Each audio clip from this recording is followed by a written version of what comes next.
I was the closest one to Warren of all his kids. So what was your childhood like? I thought I had the best childhood. We were a chosen people. No one else in the world was as good as us. He started abusing me at 8 years old. He would do these bad things to me, but then he would preach the exact opposite in morning class the next morning. I found out later, he had sexually abused many people. I remember one time when I was 16, he was trying to get close to me and do stuff. And I remember thinking, I'm a big girl. I don't have to put up with this. I felt like I'm big enough to fight back. So I knew that I was a good person and I knew he wasn't. You got married at 18. I had very difficult sister wives. That was not easy. You have to love something more than him because really he's cheating on you every night. You cannot pretend. I know you had sex with another wife last night. Was that another turning point for you? Was that the moment you realized that your father maybe wasn't in direct communication with God? I remember thinking, see Rachel, he has to pay for what he did to you. The reason I tell my story is I want people to know that they can find that strength within themselves, that no one has power over them. After getting out of a difficult situation, they can heal and be happy. Before jumping into the incredible conversation that we had with Rachel Blackmore, we want to welcome those of you who may be new to the channel and ask that you please consider subscribing and helping us to grow this channel. It really allows for us to reach out to and hopefully book very high quality guests like Rachel. Rachel has an amazing story to tell. It's so powerful and inspirational. Melissa and I really enjoyed the conversation that we had with her. We hope that you enjoy listening to it. This is New World, Old Soul. Without further ado, here's Rachel Blackmore. Hi there, Rachel. Thank you so much for being here. I know we thanked you outside before we worked our way here into the studio, but I want to just reiterate here on camera how grateful we are to you for making your way out here and your willingness to speak with us. Really appreciate it. Yeah, you're welcome. Yeah. So we first became aware of kind of everything around the FLDS when we were living in Las Vegas, and your father was actually arrested. And then it wasn't until that documentary came out, the Keep Sweet and Pray documentary came out, that we watched that, and it kind of went into our mind.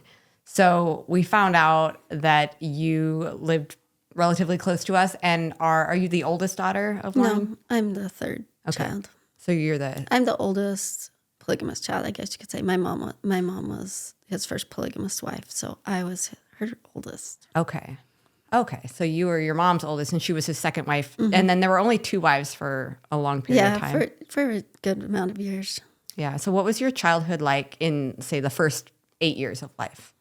That's probably my happiest time, when we just had two moms, they're sisters, so life was relatively relaxed because they got along well.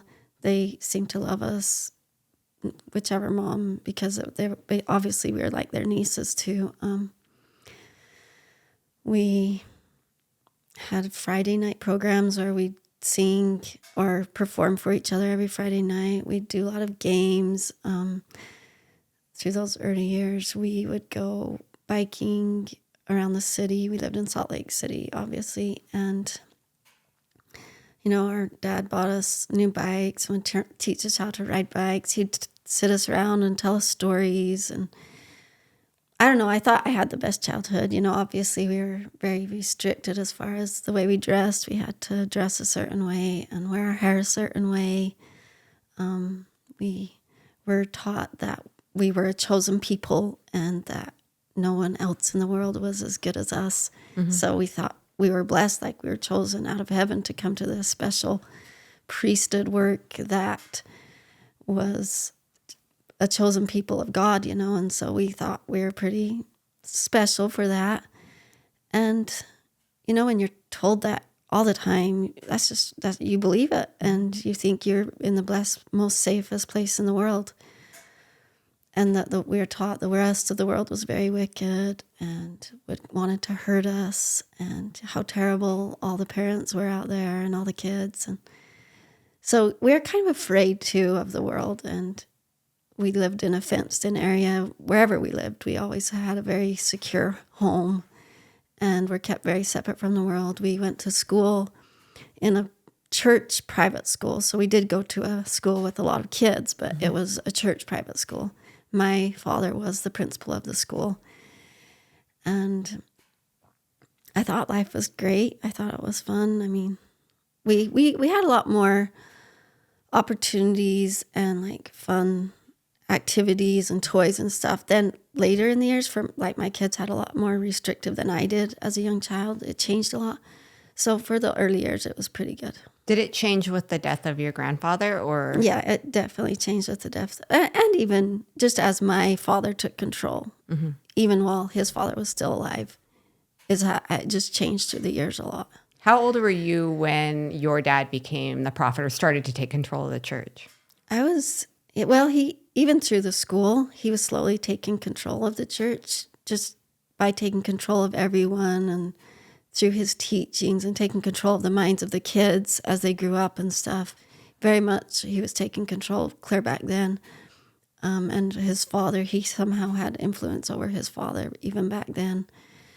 But when my grandfather had his stroke when I was in 8th grade, so I was about 14, 15, then that's really when my father took over. He took charge of his father at that point very severely. I mean, I'd say maybe 6 months before my grandfather's stroke, then grandfather had ordained my father to a position next to him. And that's when he started really putting forth his authority in a more extreme way. Mm-hmm. Did that initial transition go relatively smoothly, or was there some? It was very smooth, amazingly. Like people, it was kind of questionable. Like people just kind of let him. And I think because he was so forceful and I would say aspiring, he's very aspiring, people just kind of accepted it. He's a very smooth talker. He could remember dates and times like nobody else. He's very good at speaking. He never ever wrote down a speech. He could just say things. And I think, sorry. No worries. My kids are trying to go. That's kids. Turn this off. We can take a pause. You can do whatever you need to do if they're need fine. be. Okay. They're fine. They shouldn't call me. Anyway, but So the initial transition was a smooth one. it was he was very embraced. smooth. Yeah, he was very. He knew how to speak things and make people feel like they were a terrible person and needed to repent, even though behind the scenes he was doing terrible things. Mm-hmm. He would speak exact opposite of what he was doing. I remember like when he started abusing me at 8 years old, it was like he would do these bad things to me, but then he would preach the exact opposite in morning class the next morning, because he'd do a morning class with the students every single morning for an hour. So it was just so weird to me. It was very confusing for a little girl to experience this, but being told this by the same person, and just not and wondering, is it because I'm bad that he's doing it to me? Because he preaches like it's so wicked, but it was very confusing for me. Yeah. So, sorry, go ahead. I was going to say, when did everything shift for you as a child? Yeah, definitely, pretty much. I remember feeling like I was a very happy, cheerful child till I was 8. When he started sexually abusing me, then it was like, I remember feeling shy, scared, and more than anything, I think I just felt like the whole world could see what he did to me, and I was embarrassed for him. I was so sad for me. I was scared for me. I don't know. I just remember, I think I changed a lot at that point, and no one really understood why, as far as in the family or even those around me, but I didn't even understand. But it was just, now I look back at that little me and I'm like, yeah, that was why, that was where I changed. And I had many years of overcoming that afterwards. Yeah. Do you think that your father, you mentioned that his actions didn't jive with what it is that he was preaching. Do you think that he was internally conflicted in any way? I remember, so obviously I found out later, he had sexually abused many people, not just me, but I thought I was the only one at the time. But watching him, it was confusing because he would obviously do the wrong thing. And I remember thinking, I think he hates that he's doing this sometimes, because he would tell me that he was doing wrong. Sometimes, at times he would tell me he was doing wrong, or at other times he would tell me that it was my fault that, he was doing it. But so at times he'd tell me he was doing wrong. And so I felt like he didn't want to. And I remember watching him pray and feeling like he was serious, like he wanted to be a good person. But then I don't know, because I also feel like he was just very aspiring. And now that I look at the whole picture and all that I know now, I feel like he wanted power for sure. He was very aspiring. And any goodness that may have been in him, I don't even know if he really honestly even believed in God, but he wanted to be in God's position more than anything. He just loved that authority. So it was just more about power, you think? I think it was more about power. Oh, man. So you didn't tell anyone for a really long time about what was happening to you. So was this happening to siblings? I told my mother when I was about 9 or 10. I can't say exact time because it had been going on for a little bit, but I just remember one time when he was very excessive in what he was doing. Then I was very scared, and I went to my mother's room and was crying. And so, she got it out of me what was going on. And she was very angry. Mm-hmm. It was during the night because he had got me out of my bed, and then I'd gone to mother's room afterwards. Anyway, but she seemed very angry, and she left her room and told me to stay in her room, and she went and found Father. But, she didn't come back for the rest of the night. And when she did come back, she never said anything to me. And it was just like, it didn't happen. And she didn't protect me after that. She never kept me away from Father or anything. And now that, I've talked to others, obviously my mother's dead. I haven't ever had the chance to talk to her about it again. But I've talked to others of Warren's wives that were there when I was young, and I know one in particular said to me, Rachel, I would ask Warren, why do you always have Rachel with you? Because it made her upset. And he's like, well, Rachel's a very beautiful girl, and I have to keep her close to me so she doesn't get close to other men. And I think if he may have said something like that to my mother or something that made her feel like, I don't know. I just kind of wondered if he said something like that made her feel like she couldn't protect me against him. Mm-hmm. Or threatened her in some way. I would guess that he threatened her in some way too, because he always would tell her and her sister that was married to him, because they were supposedly from apostate Gentile family, because their parents had left and not been a part of the church. So he always made them feel like they were less than everyone else. Like, you're so blessed to be married to me, who is the prophet's son. And he would say to them, I have to be the father and the mother to my children. And so I think he made them feel unworthy to actually even be our mothers. Okay. Makes sense.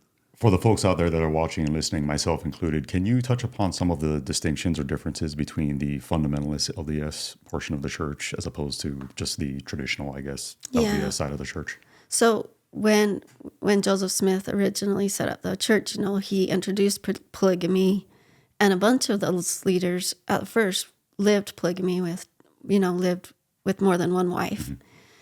And then when the world and the U.S. and everyone came down on them for polygamy, then the church itself, the main portion of the church, decided, okay, we won't live polygamy, and they signed away that. But of course, there was all these break-off people that were like, no, we're going to hold on to this covenant, because Joseph Smith taught that to go to the celestial kingdom, which was supposedly the highest degree in heaven, you had to have more than one wife. So these men all believed that you had to have more than one wife to get there. So a lot of different groups kind of splintered off and kept that fundamental religious, what they called it, alive. And that's just kind of where it came from. It was in hiding for a long time, and it just slowly kind of came out. And people started living it more publicly as the years went on. I mean, obviously, by the time I was born, it was definitely more public. So the primary distinction really just being that polygamous aspect of it. It was only the polygamous aspect. These people broke off and lived polygamy. But then, of course, as they broke off, they changed things. Like the LDS Church originally didn't have one-man rule. Well, ours, they changed it to where it was a one-man rule. Mm. Just one man was next to God and could say anything or do anything, and you had to obey, because basically once that one man became a prophet, he could do no wrong. That's what we were taught. Was it your grandfather that came up with that and instituted that? Or? No, it was the prophet before him. Okay. That instituted that. And then my grandfather very much encouraged that and made it be that way. And then, of course, my father was very strong that way. Mm-hmm.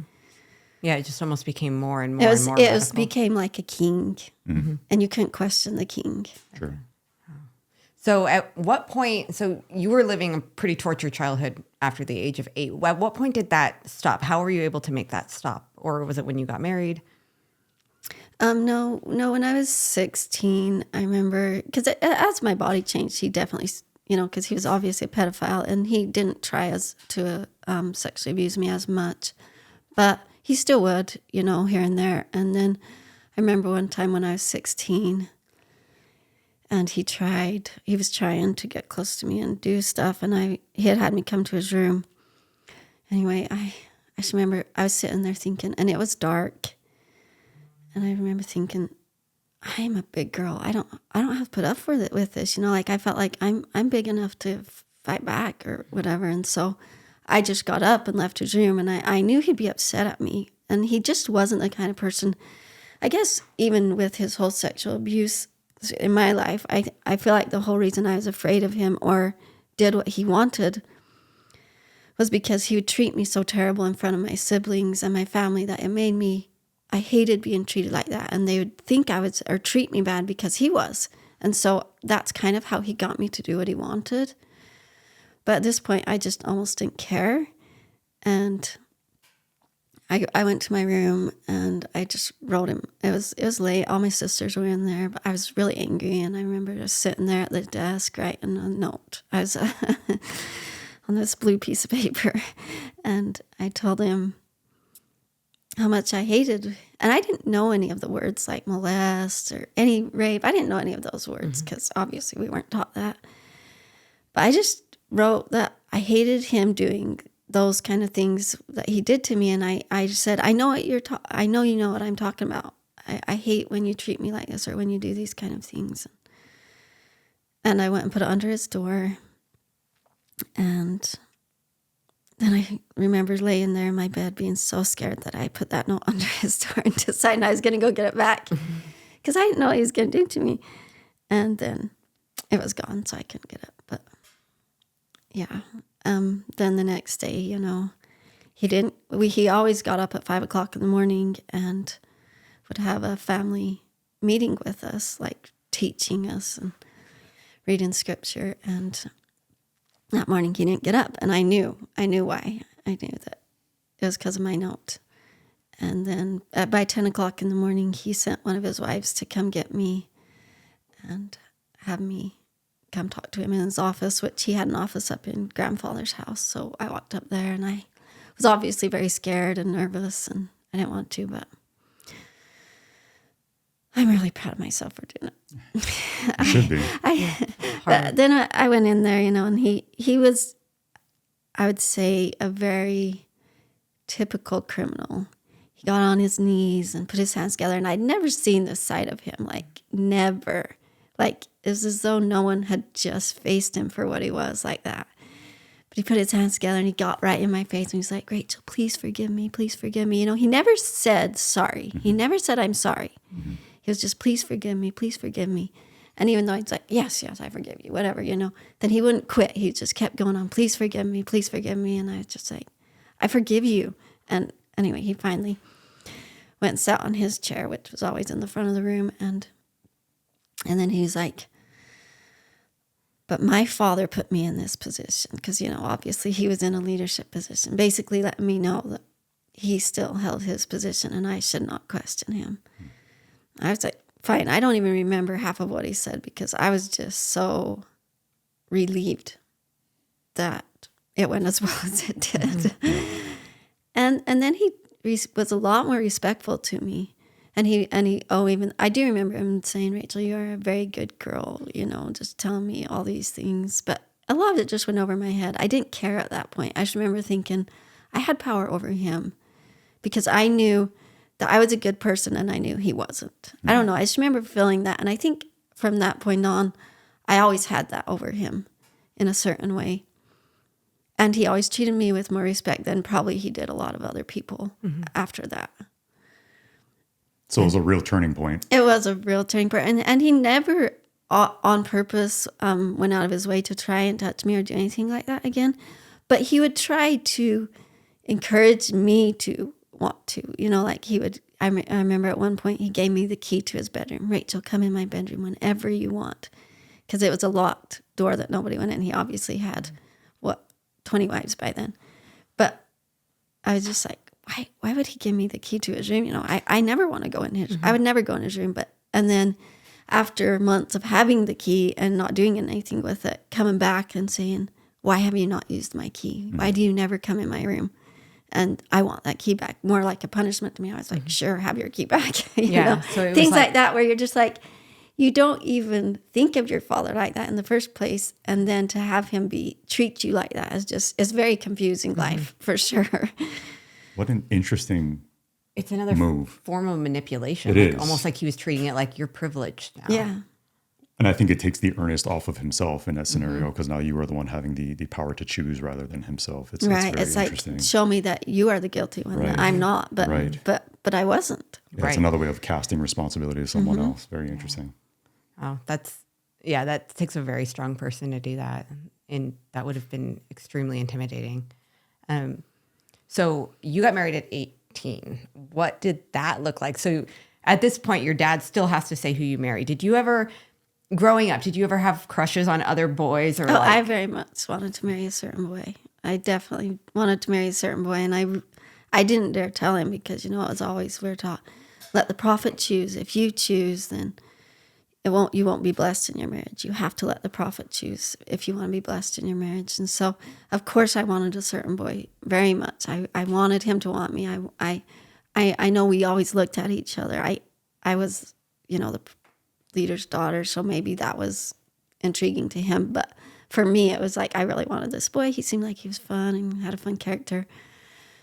But I never dared tell my dad that because I knew that I felt like I remember one time he had me and my sister Becky, we're the same age, come in his room and he's like, is there anyone you want to marry? Be honest with me. Is there someone that you have in mind? And I thought hard about telling him. And then I thought, if I tell him, he'll make sure I marry an old, bald, fat guy. And I just don't want to do that. So I didn't tell him. And I felt like I was protecting myself by not telling him who I wanted to marry.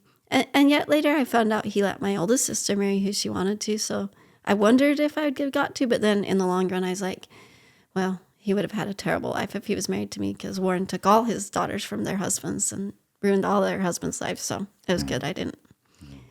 But yeah, in the end, I honestly didn't think he'd let me get married for a long time because of what he had done to me. And I thought he didn't want anyone to know because he probably would assume I'd tell my husband. And so I was really shocked when he was going to let me get married at 18, when he told me I was going to get married. And at that point, I was like excited because I was like, I got to get away from him. But my sister, Becky, she wasn't excited. She was really sad. I think more than anything, I was just excited to get away. I was scared. I was scared, but I felt like I knew that was coming all my life. That was the next step. And it was going to be someone who I didn't know and all that. That's what everyone went through. So I was ready for it.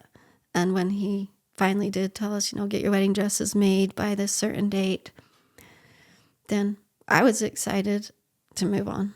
Yeah. So you've never met this man that you're going to marry? It's not like I've never met him. He was like a bodyguard to Warren. Okay. Like to my father. And so it wasn't like I never met him. I saw him around all the time, but I'd never personally talked to him ever. Him and his brother, that's who me and Becky were supposed to marry. And, when my father told us we were getting married, he's like, but we're not going to tell them who. We're not going to tell them they're getting married because they'll just come as bodyguards and we'll surprise them. Yeah. And then he's like, oh, never mind. We'll have you meet him right now. So, yeah, we went up and met him, and that was very scary. He was my husband was 7 years older than me, and her husband was 12 years older than her. And my husband had 2 wives, and her husband had 3. So she was the 4th wife, and I was the 3rd. And so obviously he has more experience than I do, and I felt very scared. But he acted just as scared and weird as I did, but I think it was just because of who I was more than anything. Because I would not think that an experienced person would act like that. But he was very nervous, and we had to drive into Nevada to get married because of all the laws. They were trying to be more safe. So that was a 3-hour drive. And so my father had me ride with my husband for 3 hours to the wedding, which was the most awful ride of my life because we were both so scared and we did not say a word. And I just remember thinking, I'm going to hate being married to him because we can't even talk. I don't know. It worked out in the end. Yeah. So you get married to someone that you just met the day before. I mean, formally met the day before. Was there any attraction to this man at all, or was it never about that? I remember getting in that truck, looking over at him because he was driving a truck, and thinking, Rachel, you will make yourself love this man. So no, there was not a special attraction. I remember being happy. I remember being happy that he wasn't old and fat. I don't know. I just remember thinking, at least he's 24. I was 18.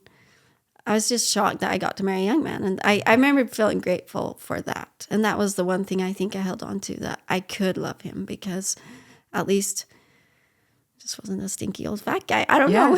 That would be a legitimate fear as a young girl. Because my sister, right older than me, did marry a man that was almost 70. And so, that's what I just kind of planned on. Yeah. That's literally horrific for a young girl. And just to live with that fear that could be coming. Yeah. That would be a gigantic relief. It's truly a fear. I can't believe now. I'm just like, oh my gosh, I can't believe I put up with all that. The longer I'm away. And I think that's why the longer I'm away, it's harder to talk about it because it's just like unbelievable. It's like another life. And now life is just so normal and happy that it's just like to delve back into that. It's like, it's just unreal. You have perspective now. Mm-hmm. Yeah. So I've heard in past interviews that you've given that your first husband was a good man. Yeah. I think he was as good as a man could be in that situation. I really do. He was so much like my father was a type of person to never give a compliment. He was always demanding. He was always putting us down and making us feel like we were worthless. My husband was the total opposite. He made me feel like I was worth everything. He made me feel like I was special. I was amazing. He literally thought I was. I mean, I had learned very many talents. Like I was a good violinist. I knew how to make music, create music, and I knew lots of skills. I could play the piano. I mean, lots of these things that he toned in on and was like so proud of me for, and it made me feel like I could do so much more. And he loved me, and he just made me feel like I was a wonderful person, a whole different perspective than I had ever lived before that. And so I did. It made me happy. The Allred family was a very happy family, a very jovial family, and they were fun. It was very healing for me and my sister Becky to go into the Allred family and have just that two opposite ways of characters. I mean, it was just like, it was very healing for us, and to find happiness, because it was like, life is happy. We can joke around. We can have fun. He teased us a lot. I mean, I think as much as I had very difficult sister wives, that was not easy. Still probably my biggest nightmares are my sister wives, but it's just the fact that he was such an upbeat person that made it a better life. Do you recall having thoughts to yourself in that period of time, or to where you were basically having to make an adjustment? Because I would assume that you'd go into a situation like that with some assumptions about what marriage looks like or feels like. I remember thinking, and my husband said this to me right up front when he married me, like, he did not appreciate, because Warren, and he would see, because he was always around Warren, right? He would see that Warren favored one wife. Warren only ever favored one wife at a time. They would change over time to younger wives. But he loved one woman at a time and left all the rest. He would favor one wife. For one wife would do everything with him very publicly, and all the rest would do nothing with him. And that bothered my husband. And he told me if he was going to get married to more than one woman, he was going to treat all his wives well, give them all children and stuff. Because obviously my father didn't. It was just special wives that got the kids, and most of them didn't have kids. Most of them were like servants to the ones that did have kids, and did all the kitchen and the child labor, and just a select few had kids. So he was very different than that. He was a lot more fair, a a lot more kind, and just really reached out to all of us and tried to make it a happy life, as happy as he could. I had some very overbearing sister wives, and I think because he was such a happy-go-lucky person, he couldn't understand all the anger the women were dealing with. And so a lot of times he kind of let the other wives take charge because he just didn't want to deal with it and didn't like to face it, which I think hurt our family a lot and hurt the kids a lot.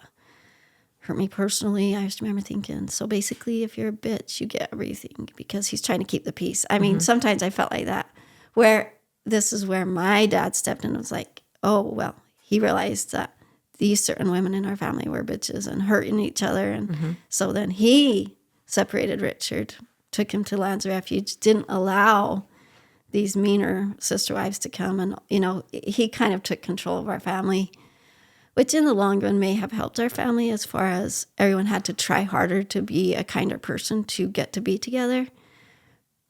It's just a mess. And I want to say, for my personal opinion about every polygamous man, is they become a baby. They become a child, because they have so many women spoiling them that they just become a spoiled baby. And once all these polygamous men that were in this world of FLDS got separated, because so many of them got their wives taken from them, and now they're alone. They're a mess. They don't know how to even be a man anymore, because they were too spoiled by all their wives. Oh, yeah. And I can't even explain you. it, because it's so much different now that I have lived with one man and he actually has to step up and help out. That's not how the polygamous men are. Yeah. There's a wife trying to rub this foot and a wife trying to rub this foot and trying to do all their laundry and hand them their meals. And they don't have to do anything with the kids. Yeah, because you've got a bunch of women pining for your attention because they want to be. And you're not wife. even yourself, because you know if you don't act a certain way, he's not going to spend any time with you. So you have to put on a show of somebody else that you're really not. So do you live with a constant, not now obviously, but at that time, did you live with just this constant sense of like inadequacy, or like trying to prove yourself? Like I remember trying to get a guy to notice you in high school. Yeah, it's a lot like high school.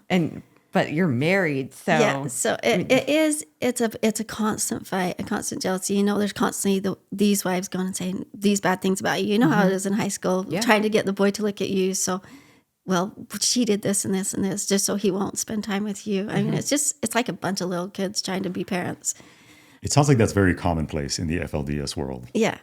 Are there any examples you can think of things working out favorably? where the wives aren't at each other. Yeah, my sister's, Becky's house was a lot better, but that was because David stood up and was like, he only loved, I mean, I felt like he loved certain ones more, and he did what his heart told him. I mean, he took a lot more charge, where my husband, I think, was a lot more, didn't want to have confrontations, so a lot of times he'd let wives kind of rule because just to keep the peace for himself, you know what I mean? Yeah.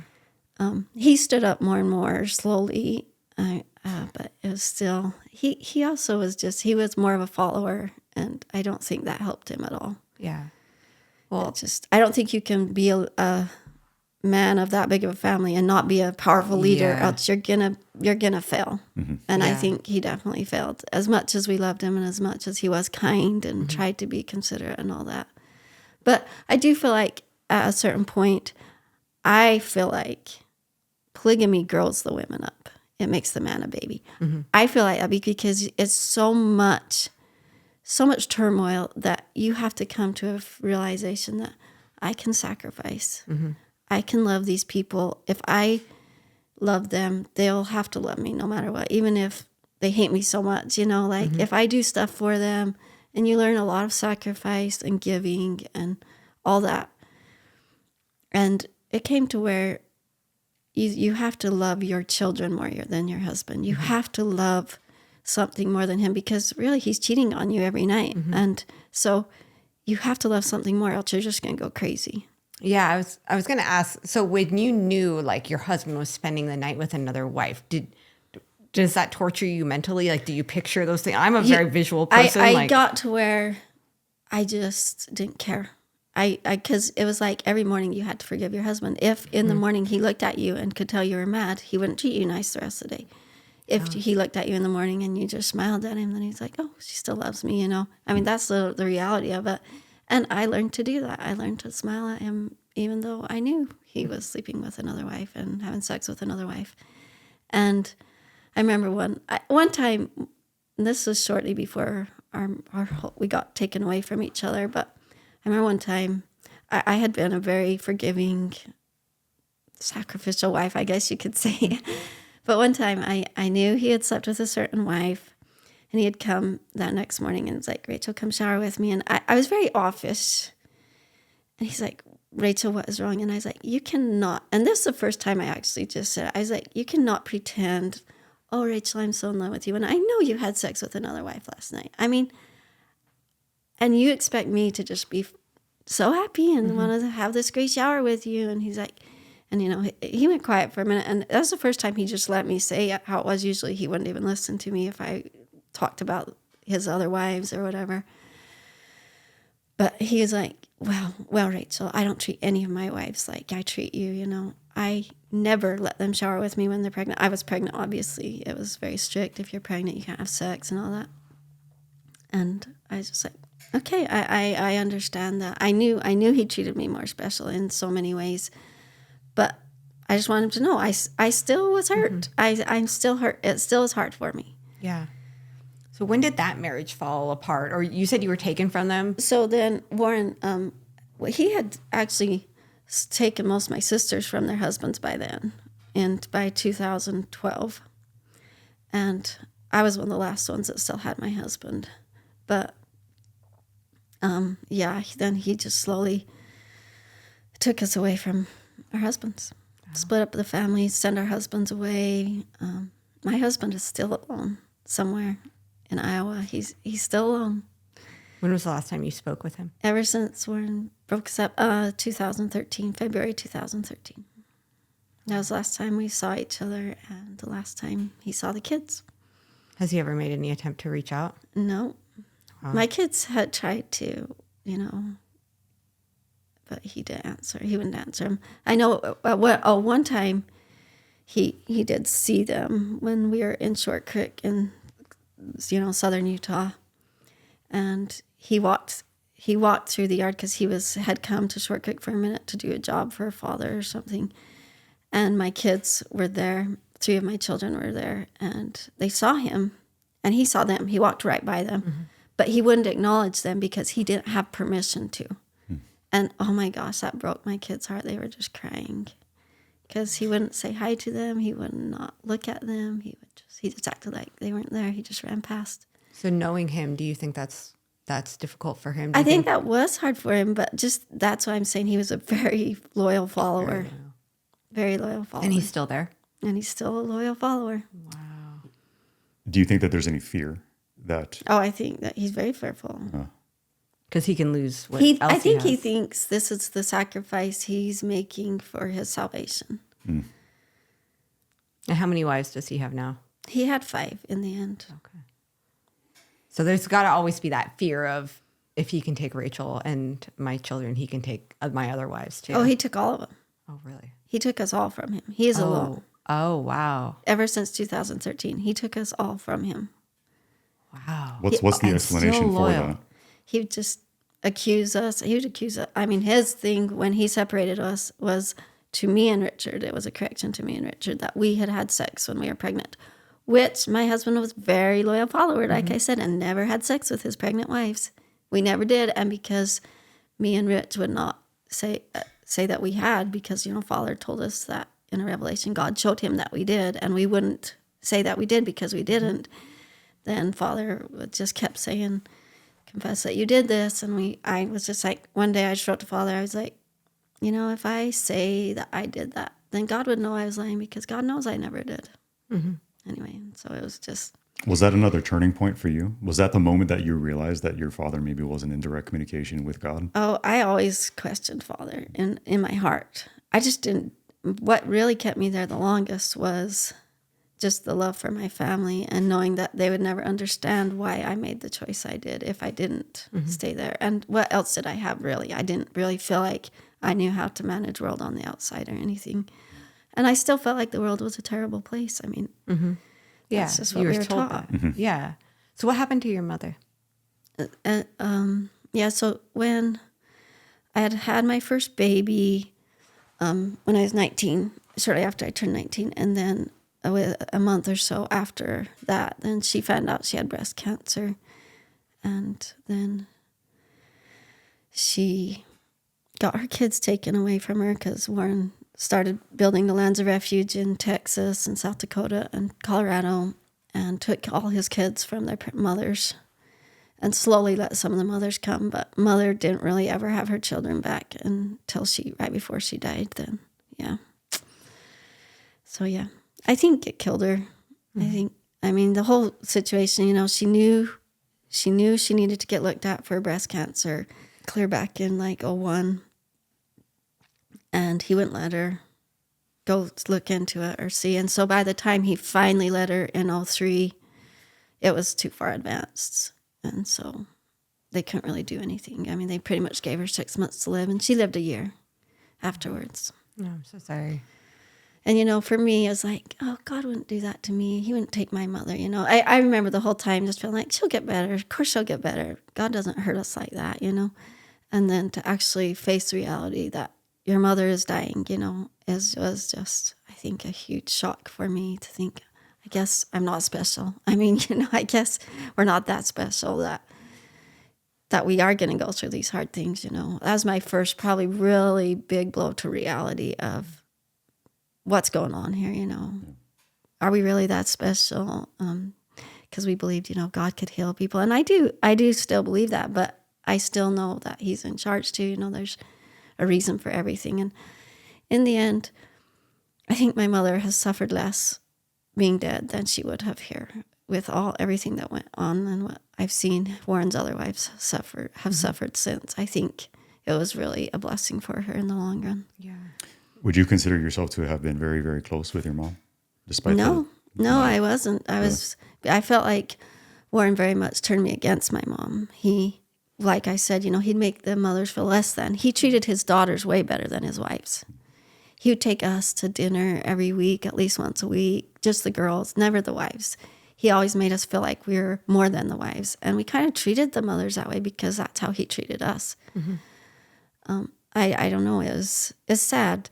And I feel like I slept in her room almost every night till I was 18. But I think it was just because I felt safe there. I know it was because I felt safe there. In that way, yeah, I was close to her. But at the same time, I couldn't really talk to her very well. And I wish I did now. After I got married, the 1 year we had together after I was married, or 2 years, then we were probably the closest we ever were, because I was brave. I dared talk to her about everything, and I felt so much happier and self-confident. And so she would open up to me and talk to me way more. And I remember when she was dying, she told one of her sister wives, she's like, of everyone that has been around me, Rachel has been the best. Rachel has been the biggest strength to me. Rachel has made the biggest difference to me. And that made me feel so happy to know that even though maybe we weren't so close growing up, that bond had been healed, that it had been fixed. Because I was a little brat to her lots of times. Like, she'd ask me to change the baby's diaper. I'd say no. I mean, I wasn't really, really sweet daughter for her, but I think a lot of it was Warren putting me in a position over her in so many ways. Mm-hmm. And that was so rude of him to do that. Yeah. Yeah. Well, I'm glad you guys had that year of healing. And yeah, me too. I'm really sorry you lost her in the way that you did. Well, that was very hard. I won't say it wasn't hard. It was very, very, very sad to me. I mean, I cried. And a huge thing to me was when you go to your father's house, especially when they live polygamy, it doesn't feel like the house is yours, but your mother's room. You feel comfortable in your mother's room. And so to have her gone and to have her not have a bedroom when I went back to his house was one of the most painful things I'd ever felt. I couldn't go to her room. And so I didn't feel safe in his house. Mm-hmm. Yeah. Makes total sense. Yeah. So when your dad became a wanted man, like, I remember when that happened, did you guys know? Like, were you even aware that all this was going on when he started traveling around? I personally knew because, my husband was a bodyguard and I was actually traveling around with them for a while. Oh, really? Until I had my baby. And so I did know to a degree. I didn't really know what for. We didn't really know what for. of course, I had no idea what the laws were of the land or things like that. It was very hush hush. I knew to a degree why that Warren was in hiding, and we couldn't talk about where he was, and we we're supposed to protect him and everything. But I didn't really know enough to realize the full, really how big it was. I don't know. I think we were very naive, for sure. Were you just basically told that he was being persecuted? Yeah, we were taught that he was persecuted. It was just the world persecuting the priesthood people. They wanted to kill him, all these things that we were always taught. And so naturally, that's just where like, oh, yeah, we got to protect him because the world wants to hurt him. So his wife started getting younger and younger. Were you aware of that? And did that bring back bad memories of your childhood when you saw like a very young bride? Before I got married, and I was obviously 18 when I got married, then he had married down to 15-year-olds. And I was very, obviously I felt like, and this is after I had faced him and everything, and I felt like I knew exactly why he was getting young wives. I knew that's what he liked. For me, I felt like I knew that, but I definitely felt like I couldn't talk about it. And a huge thing was don't question the prophet. So I think I was dealing with that turmoil of, am I judging him wrongly? Has he really changed? I try to convince myself somehow that he had changed. All those turmoil inside things. I don't know. I was definitely confused. And it took years of being out here even to wake up to all the crazy things he was really doing. I mean, even though I knew a lot and that's what helped me leave, it was just so much more realizations came to me after leaving. But yeah, I knew he was marrying young girls. I knew it was getting younger and younger. I didn't know until my mother died, because I was in Short Creek during that time. And then right before she died, then I got to go to the Lands of Refuge in Texas.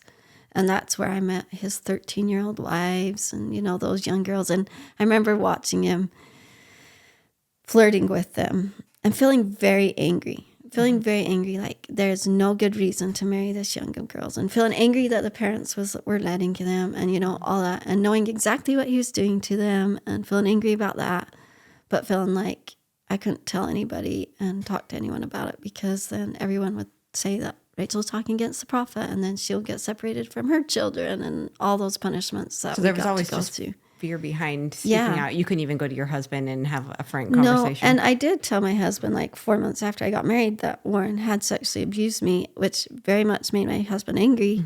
He wrote him a letter, and Father, had brought us in, and he was like, told my husband, yes, in teaching Rachel, I got too close to her. But my father put me in this position, basically put my husband in his place. Like, don't you question me. And so it didn't really go anywhere from there. I never, ever told my husband the details of all of it. And he didn't, he felt like he didn't want to hear it, because then his testimony would be questioned. And so, yeah, he just chose to support him. I find instances like that, they're hard to hear. And you've mentioned, I view it as an act of absolute bravery on your part, your husband's part, because clearly there's this fear amongst everybody involved in the community. And you've referenced now that there's a security detail with your father, or you even referred to your former husband as a bodyguard. To what extent, to what extent are the security measures in these communities? Is that something you can touch upon? It was very much like these men were like, we didn't have guns. We were not violent people, but they were very much a lock up, you can't get out type of walls, put up fortresses, make it so that, and alarms. They're very very, very techy. We always had the highest computer systems and very highest camera systems and all that kind of stuff. So we'd always, they'd have a night watch, someone up all night watching grandfather's house when he was the prophet, and father's house afterwards. And it was very restrictive for the family, I think, because we always had to stay within these walls. You couldn't really go out. You never, ever mingled with the world or anything like that. And so I mean, you just were in just such a tight-knit world. You didn't really even know any different. The security, there was always men on security duty, even in the community of down in southern Utah and stuff. They would have security detail driving around, watching, reporting to the bishop, and always telling who was there. They always knew if someone new had come into town. I mean, all those details were always very much watched and reported. Yeah. So once your dad was arrested, what did you think about when he was arrested?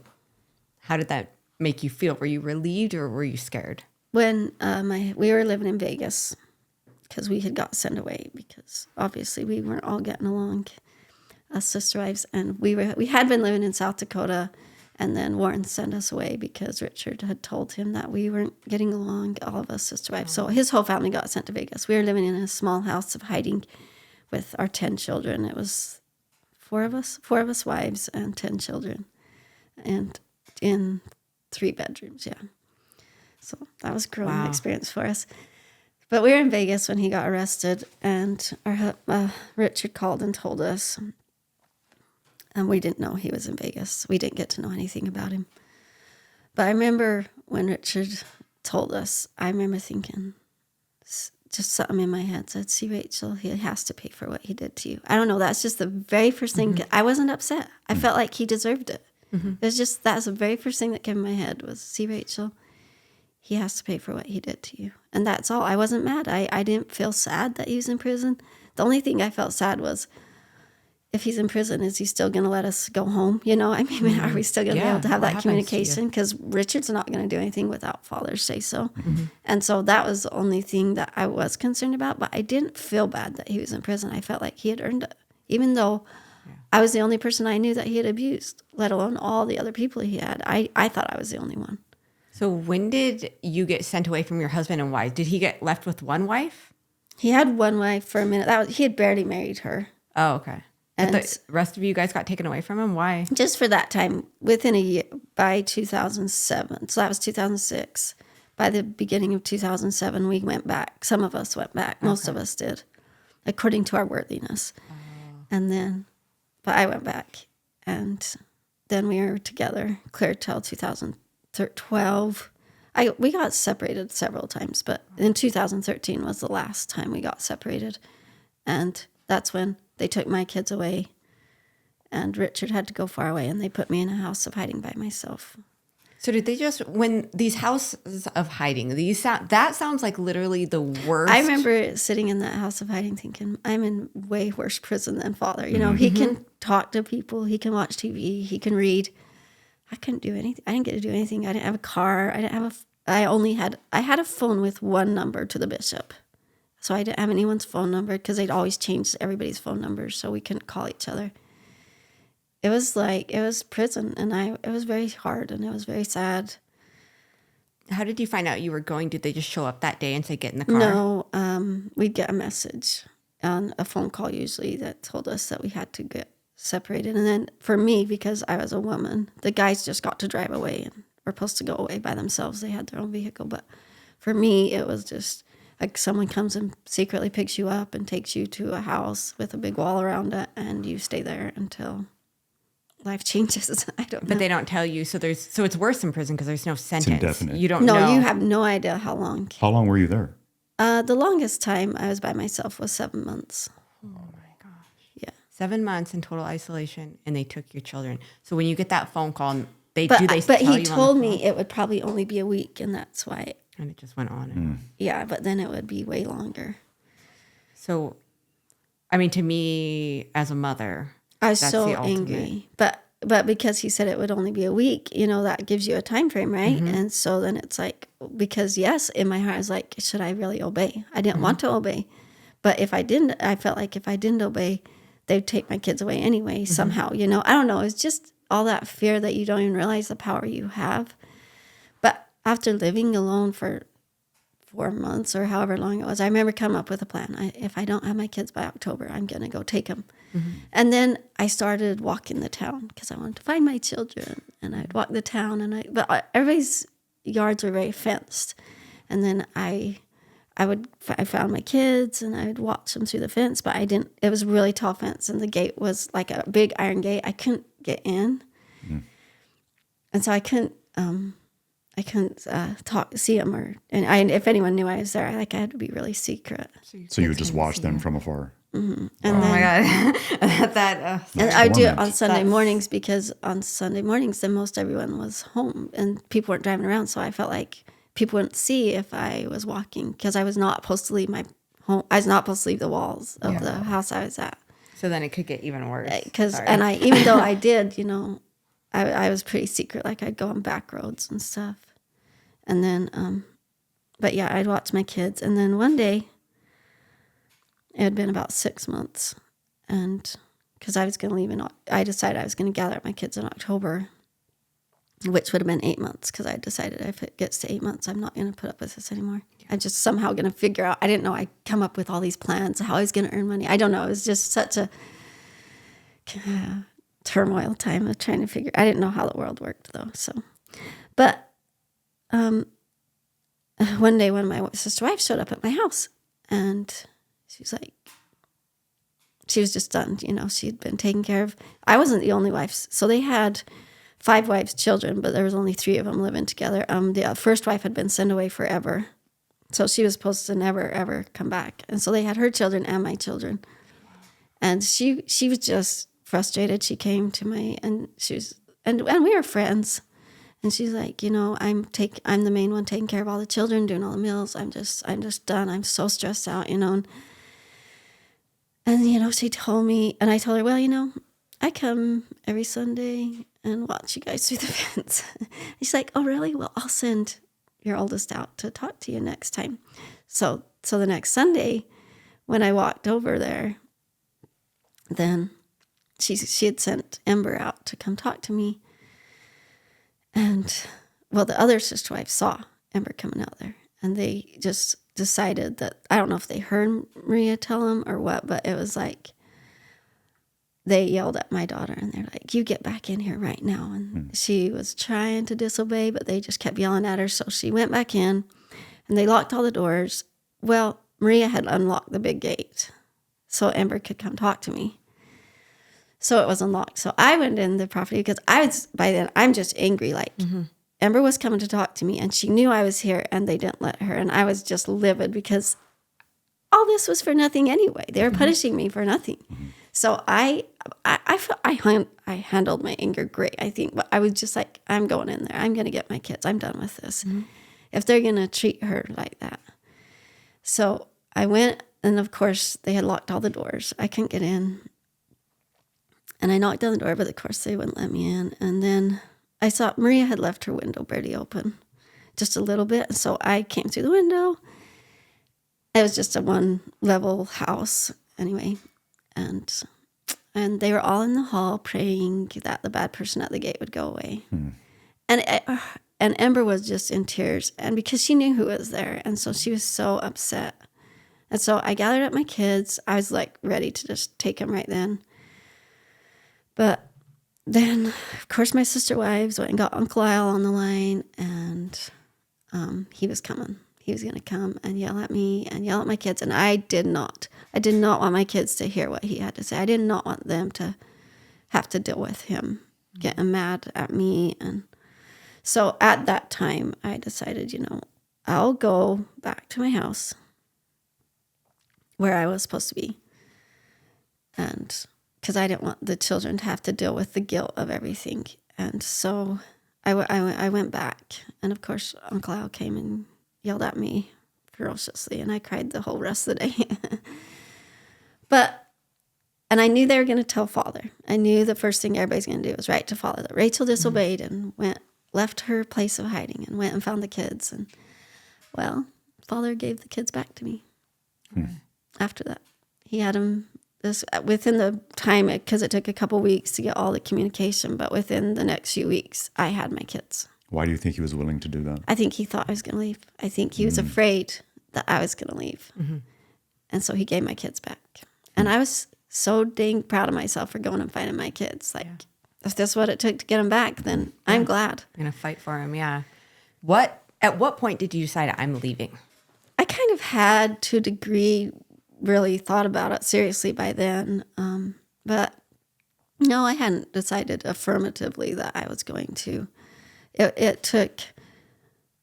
I had my kids. We were living in a house of hiding. I kept disobeying. I hated the kids being in a very walled up, enclosed area. So I'd take them on walks outside. I'd go up the mountain. I would do things. I'd take them to the park. Well, I was always getting in trouble because I kept doing these things. And so they decided to move me to Colorado to a house of hiding. It had at least 6 acres. So it was more room. I was living there for a little bit. And then it was at that time because me and once in a while I'd run into family members just amidst crossings, like switching rides or different stuff like that. And one of my sisters and I that were very close had switched phone numbers. It was my sister Angela, and she had switched her phone. We had switched phone numbers, and she felt, she told me, felt really guilty. Should I leave this phone? Should I not have this phone? Because she had to go back to South Dakota. And I was like, no, Angela, we have to what if sometime we need to talk to each other? Mm-hmm. And she's like, okay. She felt really guilty, but she just kept it. And I was so glad she did. She kept that phone. And we never really called each other because we thought it would get found out because we obviously were on somebody's phone plan. Mm-hmm. But one day she called me, and I was in Colorado at the time with my kids, and she told me, she's like, Rachel, you know what Father did to you when you were little? And I had never told her. I had told my sister Becky when we were living, because at one of the times we got separated, I had to live alone with Becky. But I had never told her, and I was like, I had got told, I guess that's a whole story of itself, but Warren had told me, Father had told me, if you tell anyone about my relationship with you as a child, you will be accountable to God and me, every single person you tell, basically. And he made me be a non-member and everything for a long time because I had told Becky. Mm-hmm.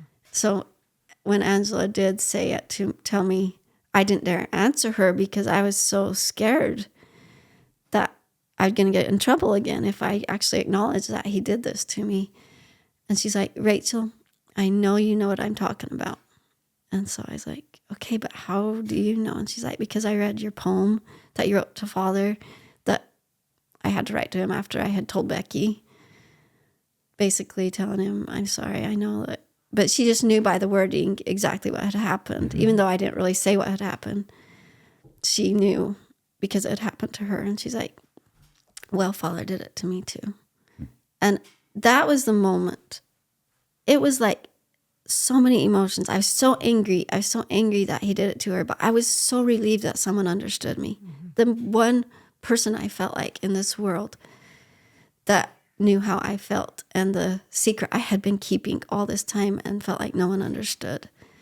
And so I was so relieved, but so angry. And I don't know, I cried, I laughed, I don't know. And we talked very personally about each experience that we went through with him and compared the stories. We stayed up all night talking, and it was that night that we both said, we cannot trust Father with our children. We cannot stay here. We have to leave at some point. We cannot stay here. And we both agreed we were going to leave the church someday.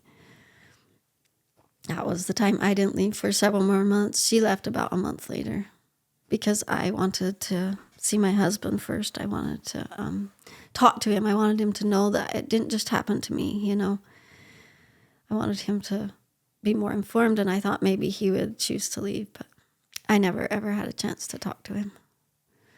So then a few months later, after I realized, because I kept taking my kids out and kept going to parks and doing all the things, and I didn't really convince, I asked my brother-in-law to get us a car because no one was claiming my kids on his taxes, and so he was helping take care of us. So then he was, and so he just he used that money to buy me a car, which was a huge blessing to me to have a car, which I had to secretly hide at somebody else's house. But he bought me a car, and so I could take my kids places. And then when Uncle Al, who was my uncle Warren's brother, who was the bishop, found out that I was going as much as I was, he told Father. then Father told him to move me up to his house so he could keep better track of me. And at Uncle Al's house, you could not get through the gate. Like the wall was really, it was a brick wall. You couldn't get over it. It's too tall. And the gates had codes on them, and nobody on the inside knew. We didn't know. No one would know. I couldn't get out if I was up there. It's a prison. Yeah. So I decided, because Lyle called me and he's like, I'm moving you up here tomorrow. And I was like, oh, tonight. I was like, no, you can't move me up tonight. I have to pack my stuff, And he was getting after me because I was going out. Rachel, I know you're going out because you just want to have sex with boys. And I'm like, Uncle Lyle, I actually never think like that. And you're the one who puts these kind of thoughts into everybody's heads. Mm-hmm. And he was just like, well, what? I mean, he had never had anyone say that to him. And I was like, we don't think like you guys. Mm-hmm. And I just like, I mean, whether we're tempted or not, we don't just think, oh, I'm going to go have sex with this person. We're just going out to have fun and to let the kids have fun. Anyway, and he had never been faced like that. Mm. And then he was like, oh, well, okay, then I guess we can get you in the morning. I was like, okay. And then I had this whole plan. I figured I got my kids out of there, and I did. I packed all night, but my kids were at my grandparents, who were not a part of the church, my mother's family. And my sister had already left, so she's the one that came and got them for me. And then I wasn't clear packed by the morning, so obviously Uncle Al and his boys show up. And I had all the doors locked because I didn't want to face him. I didn't want to face the guilt trip that he was going to put me on. I just had it too much. I just didn't feel like I was ready for that. And, he's banging on the doors. Rachel, let me in. Let me talk to you. Goes around the house banging on the doors. And I was just like, I don't want to talk to him. I just ignored him. And then eventually after an hour or so they left. But they put a sign on my door, and it said, Rachel, please don't leave. We will let you live wherever you want and let you do whatever you want. Just please don't leave. I was like, too late. And what is that the day you left? That's the day I left, yeah. I left all my stuff, and then my uncles went and gathered it all up and brought it to me so that I didn't have to, I didn't have anything to haul it with or anything, so yeah. How did you feel leaving? Like, how did that make you feel? Did you feel liberated or terrified? I was scared, but it was mostly like, you've been brainwashed all your life. That's the only way you knew. Am I making the right choice? I think that was the biggest thing. Am I making the right choice? Am I making the right choice? Am I taking my children from their salvation? I felt like I knew I was taking them from a dangerous man, but was the principles right? That was more what I was concerned. I didn't feel like Warren was right. I was afraid the principles were right. Mm-hmm.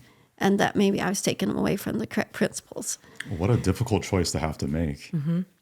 Yeah. So that was the biggest turmoil inside as far as leaving. But as I was out, and the longer as time, it was just like, of course I made the best choice of my life. And to not have to look over my shoulder all the time, that was just so relieving. And not care and, slowly grow up the courage that I'd face any of them today and tell them, fuck you. I mean, literally, I would. Yeah. That's how I am now. I would love to face them now, but just learning to find that in yourself and then sometimes feeling angry that it took me so long, but not really because I know why. It's just a hard thing to come to. You have ideas come to your mind, but if no one ever verifies them or has ever said them to you, you have to decide on your own if they're right or wrong. Right. So what was that first year like? Realizing the world wasn't fun. It was just so fun for me and my kids. Just everything, my kids never got to have toys their whole growing up life. So, so I'm, my 13-year-old girls are playing with Barbie dolls, and these. I mean, she was 12, but it was just so fun to play with dolls, and the boys play with cars and all those things. It was fun to see them be happy, and yet they had to deal with so much guilt. Is that feeling because our life had been so depressing and so hard and sad, like that we'd always felt like if we're happy, is something wrong? Is something bad going to happen because we're happy? Facing that it's okay to be happy. Even it's taken years to just be like, Rachel, it's okay to be happy. Not feel like you have to be in a depressing world for it to be right. It doesn't have to be that way, That was probably one of the biggest things. There's so many stories that can be told besides that, but it's very relieving, and which I am putting in my next book, so many stories about actually living on the outside and how all the experiences we went through from there, because that's a huge growing experience for someone so very naive and stupid as I was coming out into the world. I mean, I had an 8th grade education, and you know, you don't know how to run money, you don't know how to earn money, you don't know how to do taxes, you don't even know what the laws are, you don't even know that you have to have your car insured.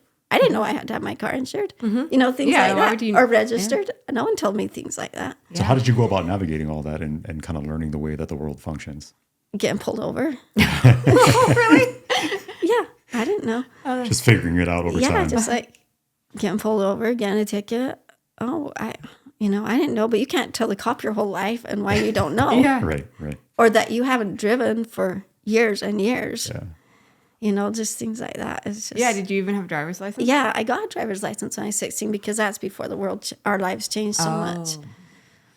Yeah. So things changed a lot once your dad went to prison. Yeah. Things changed a lot. Like, didn't the rules get really weird around Yeah, dietary they got really laws? strict, and like the way we ate, it was getting that way even before he went to prison. Like really strict on, like then he would prohibit like milk and potatoes and so many foods. I felt like there was nothing to feed the kids, and I just remember feeling angry. I'd sneak milk. That's another thing, you know. I'd sneak in foods that we weren't supposed to have.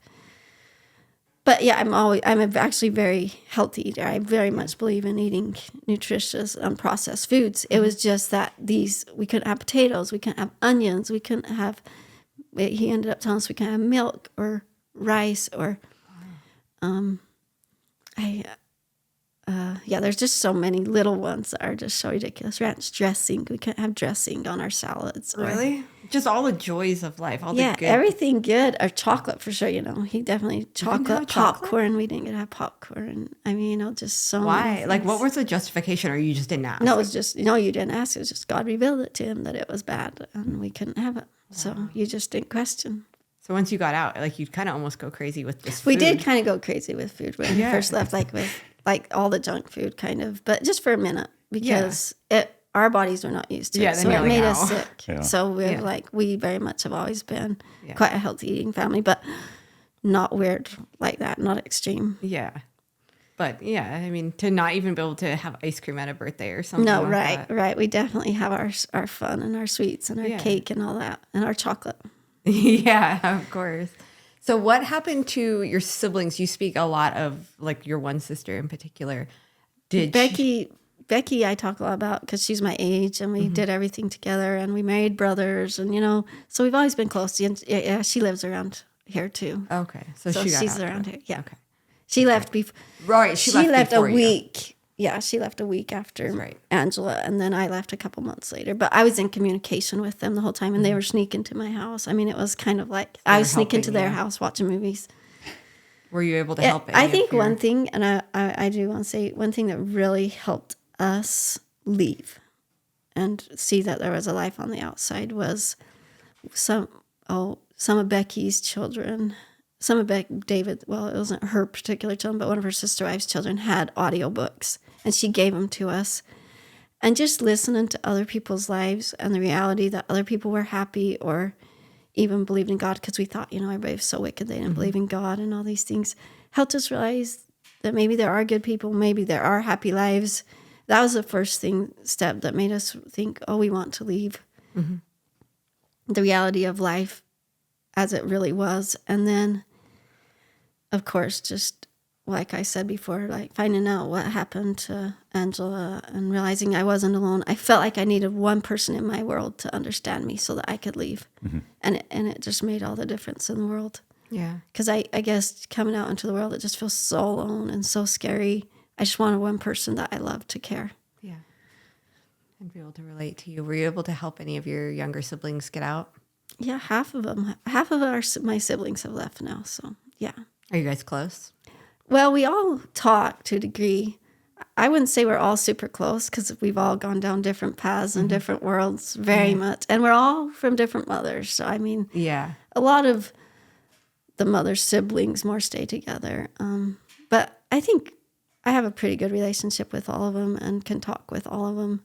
And they've all reached out to me, like when they were leaving or wanted to know my story, so that helped them leave. All of them, when they left, would reach out to me and to find out the truth, because obviously I was the closest one to Warren of all his kids. I was the one he always had with him. So I think, and that is the frustrating thing now, is that so many of the people who don't really know Warren are still there. Most of the people that were closest to Warren have left. And so it's frustrating that they think they know him better than us, who were actually closer to him, who saw him for what he was. Right.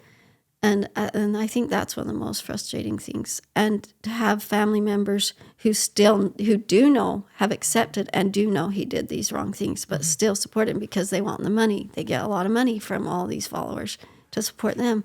And so they stay loyal for the money. So it's kind of amazing to me that the group still functions, that it's still a thing. Like, you would have thought that it would have all fell apart, but he's still ruling it today from prison. Yeah. But he's crazy. He thinks that I'm loyal to him now. He totally says that I'm in the celestial kingdom married to John the Beloved. I mean, that's how he deals with it. Like, he doesn't want to accept that I turned against him. Or it's for himself, you think? Yeah, for himself. He chooses to believe that I'm still loyal to him. Did you follow any of the court hearings, or did you ever go, or were you asked to testify, or you just stayed out of it? Because he's very much sentenced to prison by the time I left. Okay. He's very much, he wasn't getting out. I didn't, because I was in there at the time. I've watched some stuff, more like his phone calls from prison, just like at times when he's acknowledged, oh, I'm not the prophet, or when, like, I have recordings of him saying I was immoral. Like, he's had times of honesty. I was immoral with a daughter and a sister, he would say. Well, even though he hurt many daughters and sisters. Or he'd say, I'm the most wicked man in the world. I'm not the prophet. But then he always backtracks and says, oh, that was just God testing everyone. I really am, he's just... It's manipulation. And he has been in solitary confinement for years and years, and he's definitely is a whole different brain now, but... Yeah, that kind of drives you. I think his guilt has driven him crazy. And I don't know, I feel like he's getting what he deserved. Yeah.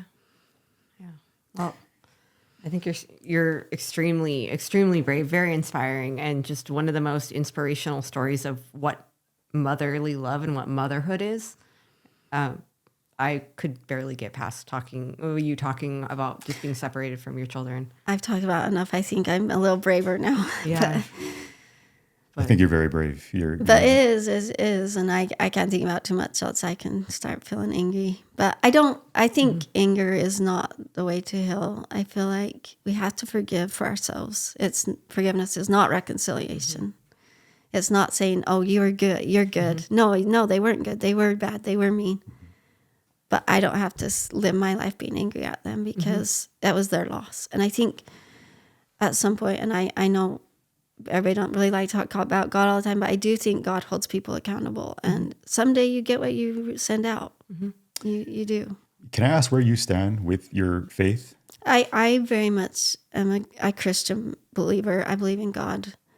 I have a very hard time following any kind of a group because of everything I've been through. It's hard for me personally to look or listen to an authoritative preacher or whatever. And I'm not saying I actually will call into churches and let my kids listen to preachers, but it's hard for me to not think, but what do you do behind that? It's hard for me to feel like a pastor is an innocent person. It really is. And especially like if they're not busy doing something else during the week, then it's really hard. I don't know. It's my own pet peeve that it's hard for me to feel like they're honestly a good person. I think for me, since at one time in our life we had to worship a man, I don't worship men. I don't feel like any person in this world is better than another. I feel like God is good and everybody has to repent. I don't know. And so for me, having a man or a person in authority over everyone else is really hard for me. And learning that I could just go to God myself, where we had always been taught we have to go to God through the prophet, was such a big thing for me, and realizing I can have that connection and that inspiration for myself. I don't have to have it from a man because, gosh, men have led me astray so many times. Yeah. And so I guess I very much, I read the Bible to my kids. I tell them they need to pray, but they can have that relationship directly with God. They don't need someone in authority over them. But I definitely, the main reason, like, I will, like, sometimes call into a church and stuff is kids don't always listen to their parents. Yes. Yeah. So profound. I think you're right on that. And coming from you, I think it's very impactful for a lot of people. So I that. think that's the biggest thing. But as far as feeling like men are above men, I don't really believe in that. Agreed. Yeah, that's beautiful and so freeing and so empowering. So of all of this with your message, so you have written this book, Breaking Free, and mine is coming on Tuesday, and I'm so bummed because I totally wanted you to sign it, and I'm like, it's not coming yet. You're writing a second book. Yeah. So when will that book be out? I don't know for sure. I got to get it all. But I'll obviously just announce start. it on my social media and stuff when it does come out. So you have, what are your social media? Instagram is my big, and Facebook is what I regularly post on. But I do have a social media on every platform. Okay. So we'll link all But of it's all those down Rachel below. Blackmore. Okay. So Rachel Blackmore, we're going to link all of those down below. And then Breaking Free is available on Amazon. And where else can they pick up your book? It's at HarperCollins, obviously, on their website. I'm sure most people just get it from Amazon, and it's on Audible. Okay. Oh, perfect. Okay. And then we'll link all of that down below as well. So what is the one thing that you want everybody to know? What is your message that you want to put out there? The reason I tell my story, and the reason I feel like it's important to share stories of difficulty and trauma, is there's lots of people out in the world. And I've learned this through the years. There's a lot of people that go through trauma. Maybe it's just with a spouse. Maybe it's with a father. Maybe it's with an uncle. I mean, there's a lot of people in captive situations or in situations that they're afraid to get out of. And I want people to know that they can find that strength within themselves, that no one has power over them. No one can take your kids away. And I want them to also know that after getting out of a difficult situation, they can heal and be happy. And you don't have to go down a dark path of feeling like, oh, well, I had all these bad things happen to me, so I'm justified to be sad. No, you're not. The reason you got all those hard experiences is God thought you were strong enough to be wiser. You get it so you can be wiser, and then you can be a happier person. I believe that with all my heart, and I think that's an important message for people. So many people in this world today excuse themselves. Well, I had this bad trauma happen, or I had this bad trauma happen, and so that's why I'm the way I am. No, you don't have to be that way. You can pick yourself up and be a happy person, make good choices, educate yourself. And I think that you can be one of the wisest people in the world because of that trauma. Yeah. And help so many other people. Yeah. And you can use that experience to help other people because you went through that experience. Yeah. You've been through a lot. I mean, just the one experience of being kept from your children would set most people just off the rails. But there were so many traumatic things, from being kept from your mother and being abused by your father and being married to someone you didn't know and being mistreated by sister. So many traumas. But if you can move past that and find joy and happiness, that's so empowering to people, because very few have been through what you've been through. And if you can do it, they can do it. Well, we all can do it. Yeah. And make happy choices. Because, gosh, you drive down the street and see really sad people, and you're just sad for them. And then you're just like, I know you can be happy. Yeah. Beautiful. That's Love your awesome. message. So inspiring. Thank you again for doing this, Rachel. Really Thank you, appreciate Rachel. it. It's an honor to meet you and speak with you. We really appreciate it. Thank you. And yeah, it is fun to actually talk to you guys. I mean, like, when you're talking to all these people that actually think they're way up there, it's different. Yeah. Well, we appreciate that. Thank you. No, because it feels more like we're us, right? We're very casual. Yeah, we just we're all from Bonners. Yeah, we just had a genuine desire to touch with you, touch base with you. And again, we're so honored that you're willing to do this. I'm sure it's a difficult and challenging thing to do. So I just want to reiterate how grateful we are to you. Thank you so much. I know, and I think every day, I know you can easily wonder why did I go through all this? Why did I have to go through all that? But instead, it's just like, you just have to use it to do something good with, I guess. Yeah. Beautiful. And how neat for your kids too, because like you've so empowered them by showing them like our mom is a badass. Like look at what she said. Like that's so empowering for them, even though they're probably going to drive you crazy. One of the most rewarding things is to have them come back and be like, "Thank you, Mom." You know, they fought me. I have to tell you that when I first left, they were sure I was taking them to hell. At least, really, like the oldest ones. Yeah. And to just have them come back now and just be like, "Thank you, Mom, for taking us out of that," and how they hate anything to do with that. Yeah. Sort of their life. Yeah.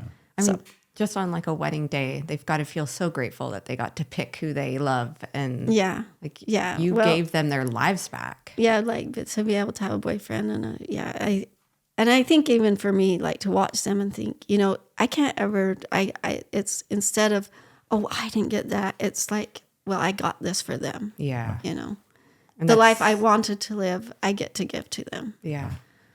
Yeah, I mean, you really gave your kids their lives back. You gave them their freedom. Yeah, and I mean, I don't think it was just me because I think God helped me, but I think I'm so happy that they can have that. Yeah, that's got to be so rewarding to see now.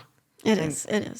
And how it's scary. It's scary for them to be in the world too. Oh, so. It is, because the world is still a scary, hard place. And there's, I do feel like in some ways maybe being as protected as we were able to grow so many skills that the kids aren't learning now. I mean, and that is challenges that I deal with now, and it's hard. We grapple with that too. Yeah, there's a lot of distractions in the world now, a lot of bad distractions, and it's like you can't live without a screen, but you hate screens. Oh, no, you can't. You can't even bank without it. It's so difficult. So.